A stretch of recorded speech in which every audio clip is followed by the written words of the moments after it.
Friend, स्वागत है आपका अपने YouTube channel study with student में।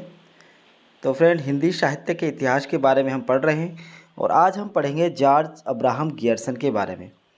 फ्रेंड, इससे पहले हम पढ़ चुके हैं गार्सा द ताशी के बारे में। ठीक है फ्रेंड, तो गार्सा द ताशी का जो ग्रंथ था वो था इस्तवार दलाल लितेतुर हिंदुस्तानी, और इसकी रचना इन्होंने 1839 ईस्वी में की थी। ठीक है फ्रेंड, उसके बाद हमने पढ़ा था शिव सिंह सेगर के बारे में। तो शिव सिंह सेगर के बारे में हम पढ़ चुके हैं और इनका जो ग्रंथ है इसकी जो प्रकाशन तिथि है 1883 ईस्वी है और इनके ग्रंथ का नाम था शिव सिंह सरोज। ठीक है फ्रेंड, और आज हम पढ़ेंगे जॉर्ज अब्राहम गियर्सन के बारे में।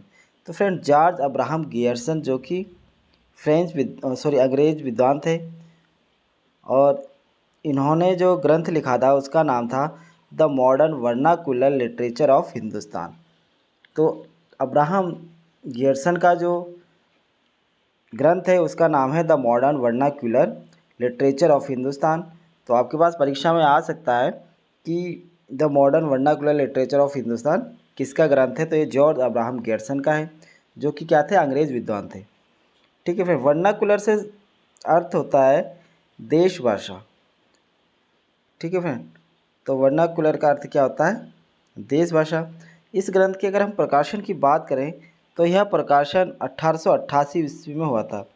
तो इस ग्रंथ का प्रकाशन हुआ था 1888 ईस्वी में और इस ग्रंथ की भाषा थी अंग्रेजी। तो क्वेश्चन बन सकता है आपके पास कि the modern vernacular literature of Hindustan किस भाषा में लिखा गया है। तो ये अंग्रेजी भाषा में लिखा गया है और इसका प्रकाशन कब हुआ, तो 1888 ईस्वी में इसका प्रकाशन हुआ था। एक और क्वेश्चन बन सकता है आपका कि इसमें कितने अध्याय थे। तो फ्रेंड, इसमें कुल 12 अध्याय थे। ठीक है, अगर कुल अध्याय आए तो 12 आप लिख सकते हो, और अगर इसमें लिखा जाए कि इसके कितने अध्याय थे तो आप 11वां लिखना, क्योंकि जो 12वां अध्याय है वो अमान्य है। ठीक है, तो 12वां अध्याय इनका क्या है, अमान्य माना गया है। तो अगर आपके पास क्वेश्चन में कुल अध्याय आए तो आप 12 लिखना, और अगर अध्याय आए तो आप 11 लिख सकते हो। ठीक है, अगला मेन पॉइंट इसमें, इस ग्रंथ को आधुनिक देसी भाषाओं का हिंदुस्तानी साहित्य कहते हैं। तो वर्नाकुलर से अर्थ होता है देशी भाषा। तो इस ग्रंथ को यानी कि the modern vernacular literature of Hindustan को आधुनिक देसी भाषाओं का हिंदुस्तानी साहित्य कहा जाता है। ठीक है फ्रेंड, आगे देखेंगे हम इसमें कि इस ग्रंथ का जो अनुवाद है, हिंदी अनुवाद किसने किया था। तो इस ग्रंथ का हिंदी अनुवाद किशोरी लाल गुप्त जी ने किया था। क्वेश्चन आ सकता है आपके पास कि the modern vernacular literature of Hindustan का हिंदी अनुवाद किसने किया।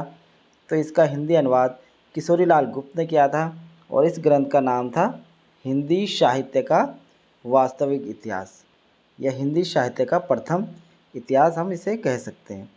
ठीक है फ्रेंड, अगला मेन पॉइंट है, जॉर्ज गियर्सन ने 1888 से 1903 तक भारतीय भाषाओं का लिंग्विस्टिक सर्वे ऑफ इंडिया नाम से भारतीय भाषाओं का सर्वेक्षण किया।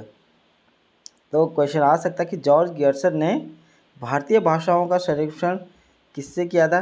तो लिंग्विस्टिक सर्वे ऑफ इंडिया नाम से भारतीय भाषाओं को क्या किया था, उन्होंने सर्वेक्षण किया था, जो कि 1888 से लेके 1903 के मध्य में किया था।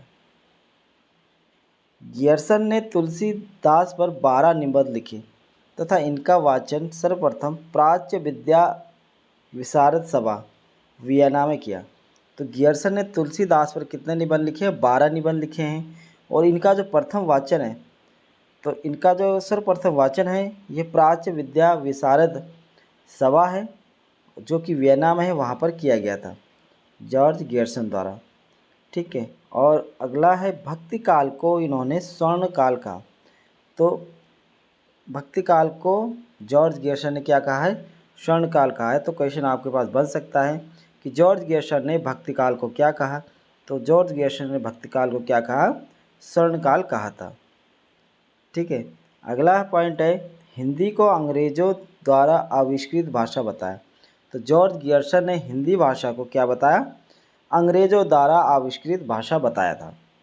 ठीक है, और इनकी अगर हम पद्धति की बात करें तो इन्होंने कालानुक्रमी पद्धति का विभाजन किया, जो कि काल विभाजन का इन्होंने प्रथम प्रयास किया था। ठीक है। तो कालानुक्रमी पद्धति का इन्होंने प्रयोग किया और हिंदी साहित्य में काल विभाजन का प्रथम प्रयास किसने किया था? जॉर्ज गियर्सन ने किया था। ठीक है। फिर एक बार हम दोबारा इस पर नज़र मार लेते हैं। फ्रेंड, जॉर्ज अब्राहम गियर्सन जो कि एक अंग्रेज विद्वान थे और इनका जो ग्रंथ था वो था the modern vernacular literature of Hindustan. और इसमें जो कुल कवि थे 951 कवियों का इसमें वर्णन है। इसकी भाषा की बात करें तो इसकी भाषा अंग्रेजी है। ठीक है। और वर्नाकुलर का जो संबंध हो, जो अर्थ है वो क्या है? देश भाषा से। इसके प्रकाशन की बात करें तो 1888 ईस्वी में प्रकाशन हुआ था और इसमें कुल अध्याय थे 12 अध्याय। ठीक है। और 12वां अध्याय क्या है इनका? अमान्य है।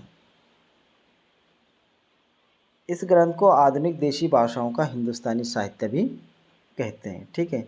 बात करें हम हिंदी अनुवाद की तो इस ग्रंथ का जो हिंदी अनुवाद था वो किसने किया था? किशोरीलाल गुप्त ने किया था और इस ग्रंथ का नाम था हिंदी साहित्य का वास्तविक इतिहास या प्रथम इतिहास। गियर्सन ने 1888 से 1903 तक भारतीय भाषाओं का लिंग्विस्टिक सर्वे ऑफ इंडिया नाम से भारतीय भाषाओं का क्या किया था? सर्वेक्षण किया था। अगला इसमें मेन पॉइंट है कि गियर्सन ने तुलसीदास में कितने निबंध लिखे थे? 12 निबंध लिखे थे और इनका वाचन इन्होंने सर्वप्रथम कहा किया था प्राच्य विद्या विशारद सभा वियना में किया गया। भक्ति काल को गियर्सन ने क्या कहा? तो भक्ति काल को गियर्सन ने स्वर्णकाल कहा था। और हिंदी को अंग्रेजों द्वारा क्या कहा इन्होंने? आविष्कृत भाषा कहा। तो यहाँ से भी क्वेश्चन बन सकता है कि हिंदी को अंग्रेजों द्वारा आविष्कृत भाषा किसने बताया था? जॉर्ज गियर्सन ने बताया था। और अगर हम पद्धति की बात करें तो इन्होंने कालक्रम की पद्धति अपनाई थी, कालानुक्रमिक पद्धति अपनाई थी, जो कि काल विभाजन का ये प्रथम प्रयास है। तो हिंदी साहित्य में सच्चे मायनों में अगर हम कहें कि हिंदी साहित्य का जो काल विभाजन के द्वारा जो साहित्य लिखा गया है तो वो किसने लिखा था? जॉर्ज गियर्सन ने लिखा था। ठीक है फ्रेंड, तो ये था जॉर्ज गियर्सन के बारे में आज हमने पढ़ा है। आपको वीडियो कैसी लगी कमेंट बॉक्स में जरूर लिखना।